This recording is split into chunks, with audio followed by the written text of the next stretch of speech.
আচ্ছা, যাদবপুর নিয়ে অনেকটা কিছু আছে, যাদবপুরে মানে সিনিয়র জুনিয়র ইন্টারাকশন কিরকম হয়, আর বলতে অনেকে জিজ্ঞাসা করে র্যাগিং এন্ড অল নিয়ে। তো এটা না আগে না, তোরা ভয় পাওয়ার কিছু নেই, আমাদের সিনিয়ররা খুবই ভালো, খুবই মানে ফ্রেন্ডলি, খুবই ফ্র্যাঙ্ক, কোনো একদম ভয় পাওয়ার মতন কিছু নেই। ওকে।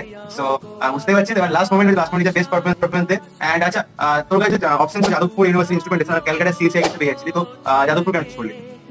আমি যাদবপুর চুজ করলাম কারণ মানে প্লেসমেন্টের কথা আমার মনে হয়, আমার পার্সোনাল যদি বলি তাহলে মানে ক্যালকাটা ইউনিভার্সিটি যারা রিসার্চের দিকে যাবে তাদের জন্য ঠিক আছে, বাট যারা প্লেসমেন্টের কথা ভাবছে তাদের মানে যাদবপুরেই যে কোনো ব্রাঞ্চ নিয়ে পড়াটা কোথায় পেতে। তো কলেজ লাইফ নিয়ে বলতে পারি একটু ডিটেলস বলে, কলেজে কেমন কি হলো, মানে কলেজে আসার পর কি হয়? কলেজটা পুরোটাই নতুন, মানে আমরা স্কুলে যেমন ডিসিপ্লিনটা শিখি, কলেজে উঠে আমরা টাইম ম্যানেজমেন্টটা শিখতে পারবো বেশি করে। মানে এখানে সবাই খেলছে পড়ছে, তার মধ্যে মানে সবকিছুর মধ্যে তো পড়াশোনাটাও সবাই ঠিক রাখছে। তো কলেজে এসে যেমন আমাদের সিপাস হয়েছে, আমি সল্টলেক ক্যাম্পাসে যেহেতু যাদবপুরে পড়ছি, আমাদের সিপাসটা খুবই মানে একটা মানে ভালো এক্সপিরিয়েন্স ছিল ওটাতে।